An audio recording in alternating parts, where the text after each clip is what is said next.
मसीह यीशु के दास पौलुस और तीमुथियुस की ओर से सब पवित्र लोगों के नाम जो मसीह यीशु में होकर फिलिप्पी में रहते हैं, अध्यक्षों और सेवकों समेत हमारे पिता परमेश्वर और प्रभु यीशु मसीह की ओर से तुम्हें अनुग्रह और शांति मिलती रहे। मैं जब जब तुम्हें स्मरण करता हूं, अब तब अपने परमेश्वर का धन्यवाद करता हूं, और जब कभी तुम सब के लिए विनती करता हूं तो सदा आनंद के साथ विनती करता हूं, इसलिए कि तुम पहले दिन से लेकर आज तक सुसमाचार के फैलाने में मेरे सहभागी रहे हो। मुझे इस बात का भरोसा है कि जिसने तुम में अच्छा काम आरंभ किया है वही उसे यीशु मसीह के दिन तक पूरा करेगा। उचित है कि मैं तुम सब के लिए ऐसा ही विचार करूं, क्योंकि तुम मेरे मन में आ बसे हो और मेरी कैद में और सुसमाचार के लिए उत्तर और प्रमाण देने में तुम सब मेरे साथ अनुग्रह में सहभागी हो। इसमें परमेश्वर मेरा गवाह है कि मैं मसीह यीशु के समान प्रेम करके तुम सब की लालसा करता हूं, और मैं ये प्रार्थना करता हूं कि तुम्हारा प्रेम ज्ञान और सब प्रकार के विवेक सहित और भी बढ़ता जाए, यहां तक कि तुम उत्तम से उत्तम बातों को प्रिय जानो और मसीह के दिन तक सच्चे बने रहो और ठोकर न खाओ, और उस धार्मिकता के फल से जो यीशु मसीह के द्वारा होते हैं भरपूर होते जाओ, जिससे परमेश्वर की महिमा और स्तुति होती रहे। हे भाइयों, मैं चाहता हूं कि तुम ये जान लो कि मुझ पर जो बीता है उससे सुसमाचार ही की उन्नति हुई है, यहां तक कि कैसर के राजौवन की सारे सैन्य दल और शेष सब लोगों में यह प्रकट हो गया है कि मैं मसीह के लिए कैद हूं, और प्रभु में जो भाई हैं उनमें से अधिकांश मेरे कैद होने के कारण साहस बांधकर परमेश्वर का वचन बेधड़क सुनाने का और भी साहस करते हैं। कुछ तो डाह और झगड़े के कारण मसीह का प्रचार करते हैं, और कुछ भली मनसा से। कई लेख तो ये जानकर कि मैं सुसमाचार के लिए उत्तर देने को ठहराया गया हूं, प्रेम से प्रचार करते हैं, और कई एक तो सिधाई से नहीं पर विरोध से मसीह की कथा सुनाते हैं, ये समझकर कि मेरी कैद में मेले क्लेश उत्पन्न करें। तो क्या हुआ केवल ये कि हर प्रकार से, चाहे बहाने से चाहे सच्चाई से, मसीह की कथा सुनाई जाती है, और मैं इससे आनंदित हूं और आनंदित रहूंगा भी, क्योंकि मैं जानता हूं कि तुम्हारी विनती के द्वारा और यीशु मसीह की आत्मा के दान के द्वारा इसका प्रतिफल मेरा उद्धार होगा। मैं तो यही हार्दिक लालसा और आशा रखता हूं कि मैं किसी बात में लज्जित ना हो, पर जैसे मेरे प्रबल साहस के कारण मसीह की बड़ाई मेरी देह के द्वारा सदा होती रही है, वैसा ही अब भी हो, चाहे मैं जीवित रहूं या मर जाऊं, क्योंकि मेरे लिए जीवित रहना मसीह है और मर जाना लाभ है। और यदि शरीर में जीवित रहना ही मेरे काम के लिए लाभदायक है तो मैं नहीं जानता कि किसको चुनूं, क्योंकि मैं दोनों के बीच असमंजस में हूं। जी तो चाहता है कि देह त्याग के मसीह के पास जा रहा हूं, क्योंकि यह बहुत ही अच्छा है, परंतु शरीर में रहना तुम्हारे कारण और भी आवश्यक है। और इसलिए कि मुझे इसका भरोसा है, अतः मैं जानता हूं कि मैं जीवित रहूंगा, वरन तुम सबके साथ रहूंगा, जिससे तुम विश्वास में दृढ़ होते जाओ और उसमें आनंदित रहो। और जो घमंड तुम मेरे विषय में करते हो वो मेरे फिर तुम्हारे पास आने से मसीह यीशु में अधिक बढ़ जाए। केवल इतना करो कि तुम्हारा चाल चलन मसीह के सुसमाचार के योग्य हो, कि चाहे मैं आकर तुम्हें देखूं चाहे न भी आऊं, तुम्हारे विषय में यह सुनूं कि तुम एक ही आत्मा में स्थिर हो और एक चित्त होकर सुसमाचार के विश्वास के लिए परिश्रम करते रहते हो, और किसी बात में विरोधियों से भय नहीं खाते। यह उनके लिए विनाश का स्पष्ट चिन्ह है, परंतु तुम्हारे लिए उद्धार का, और यह परमेश्वर की ओर से है, क्योंकि मसीह के कारण तुम पर यह अनुग्रह हुआ कि न केवल उस पर विश्वास करो पर उसके लिए दुख भी उठाओ। और तुम्हें वैसा ही परिश्रम करना है जैसा तुमने मुझे करते देखा है, और अब भी सुनते हो कि मैं वैसा ही करता हूं। अतः यदि मसीह में कुछ प्रोत्साहन और प्रेम से ढाढ़स और आत्मा की सहभागिता और कुछ करुणा और दया हो, तो मेरा यह आनंद पूरा करो कि एक मन रहो और एक ही प्रेम, एक ही चित्त और एक ही मनसा रखो। स्वार्थ या मिथ्यागर्व के लिए कुछ न करो, पर दीनता से एक दूसरे को अपने से अच्छा समझो। हर एक अपने ही हित की नहीं वरन दूसरों के हित की भी चिंता करे। जैसा मसीह यीशु का स्वभाव था, वैसा ही तुम्हारा भी स्वभाव हो, जिसने परमेश्वर के स्वरूप में होकर भी परमेश्वर के तुल्य होने को अपने वश में रखने की वस्तु न समझा, वरन अपने आप को ऐसा शून्य कर दिया और दास का स्वरूप धारण किया और मनुष्य की समानता में हो गया। और मनुष्य के रूप में प्रकट होकर अपने आप को दीन किया और यहां तक आज्ञाकारी रहा कि मृत्यु क्रूस की मृत्यु भी सह ली।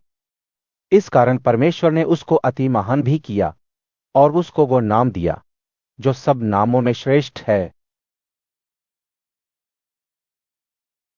कि जो स्वर्ग में और पृथ्वी पर और जो पृथ्वी के नीचे है, वे सब यीशु के नाम पर घुटना टेकें और परमेश्वर पिता की महिमा के लिए हर एक जीव अंगीकार कर ले कि यीशु मसीह ही प्रभु है। इसलिए हे मेरे प्रियो, जिस प्रकार तुम सदा से आज्ञा मानते आए हो, वैसे ही अब भी न केवल मेरे साथ रहते हुए पर विशेष करके अब मेरे दूर रहने पर भी डरते और कांपते हुए अपने अपने उद्धार का कार्य पूरा करते जाओ,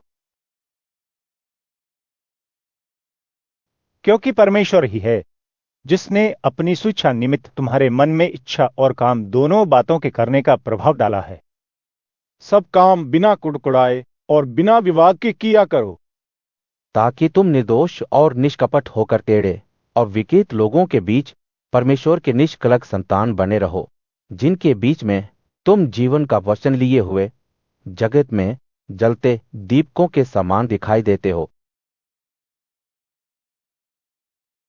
कि मसीह के दिन मुझे घमंड करने का कारण हो कि न मेरा दौड़ना और न मेरा परिश्रम करना व्यर्थ हुआ। यदि मुझे तुम्हारे विश्वास के बलिदान और सेवा के साथ अपना लहू भी बहाना पड़े, तो भी मैं आनंदित हूं और तुम सब के साथ आनंद करता हूं। वैसे ही तुम भी आनंदित हो और मेरे साथ आनंद करो। मुझे प्रभु यीशु में आशा है कि मैं तीमुथियुस को तुम्हारे पास तुरंत भेजूंगा, ताकि तुम्हारी दशा सुनकर मुझे शांति मिले,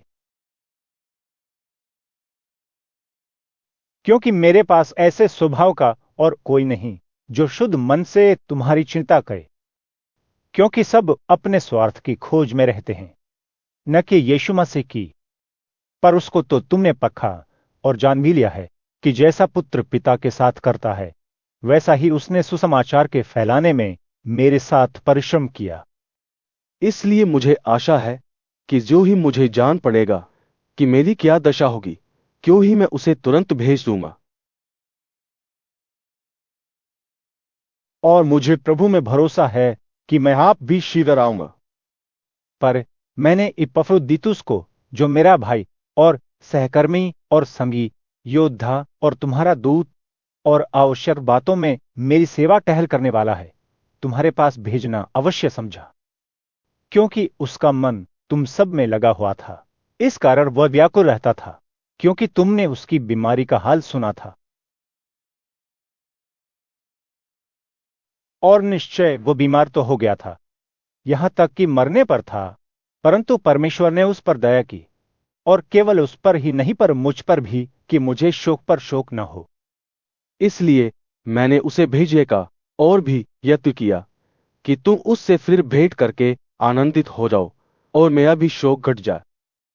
इसलिए तुम प्रभु में उससे बहुत आनंद के साथ भेंट धरना और ऐसों का आदर किया करना,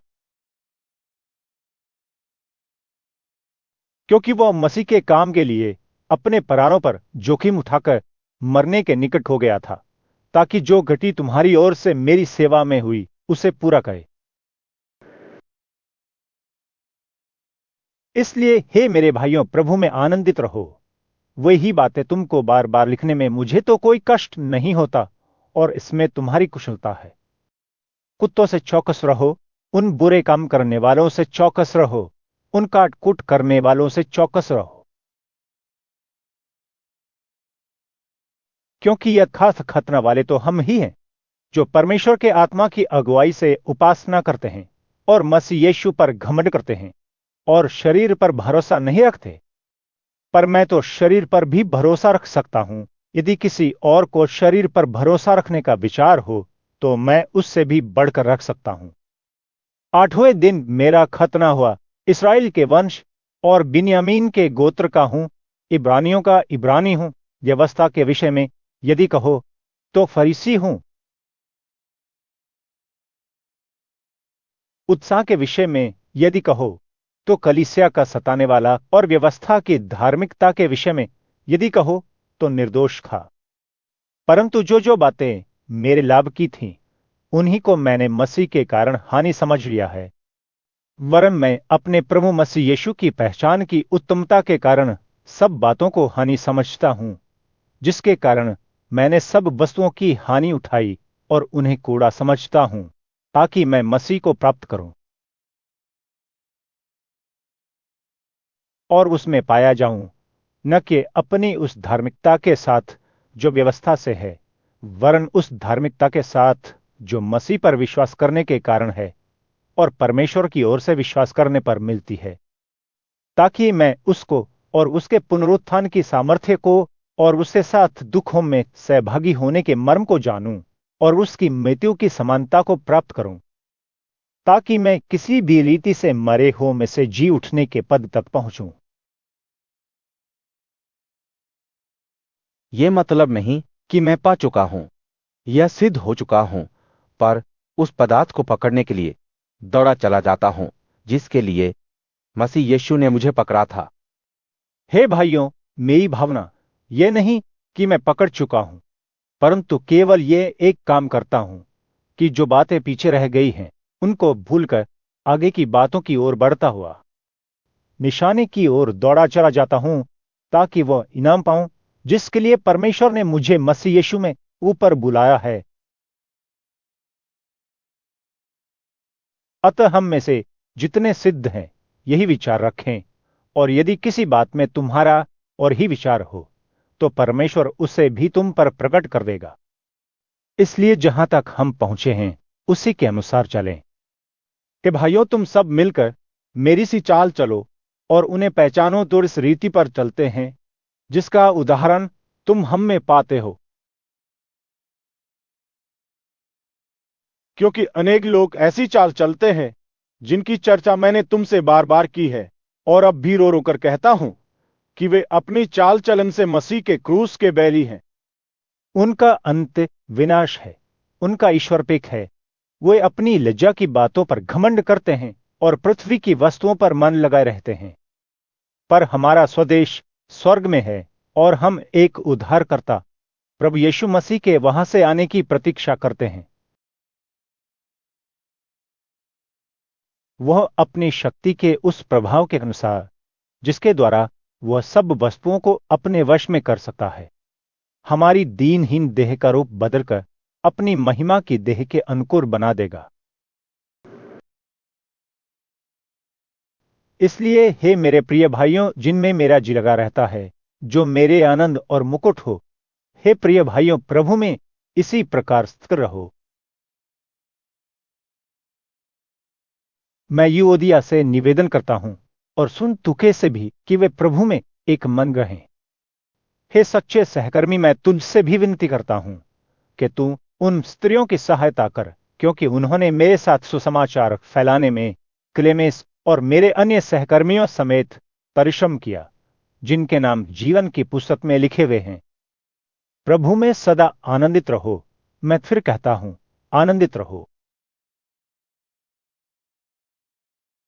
तुम्हारी कोमलता सब मनुष्यों पर प्रकट हो।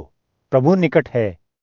किसी भी बात की चिंता मत करो, परंतु हर एक बात में तुम्हारे निवेदन, प्रार्थना और विनती के द्वारा धन्यवाद के साथ परमेश्वर के सम्मुख उपस्थित किए जाएं।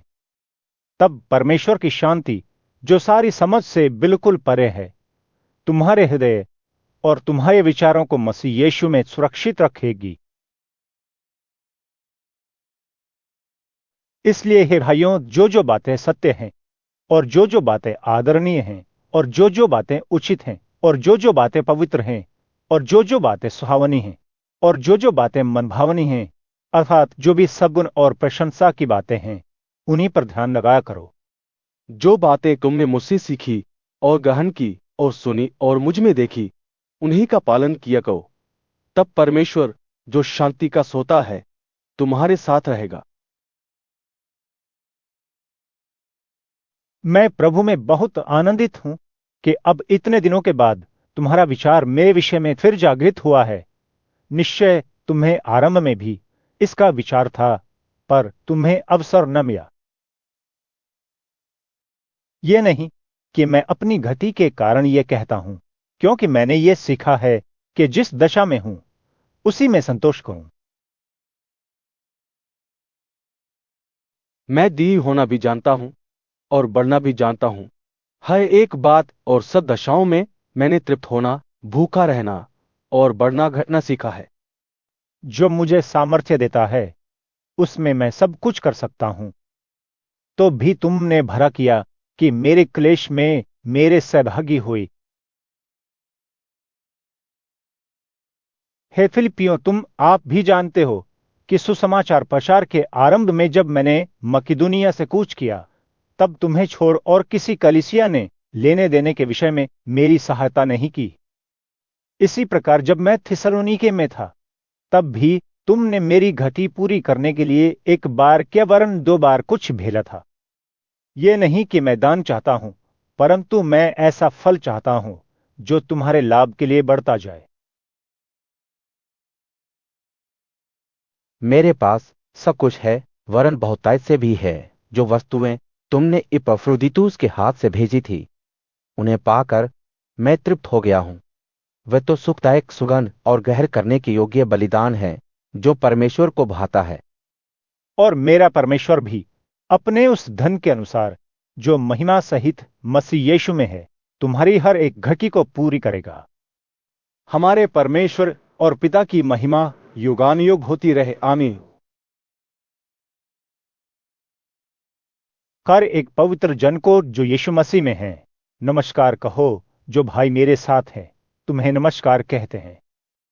सब पवित्र लोग, विशेष करके जो कैसर के घराने के हैं, तुमको नमस्कार कहते हैं। हमारे प्रभु यीशु मसीह का अनुग्रह तुम्हारी आत्मा के साथ रहे।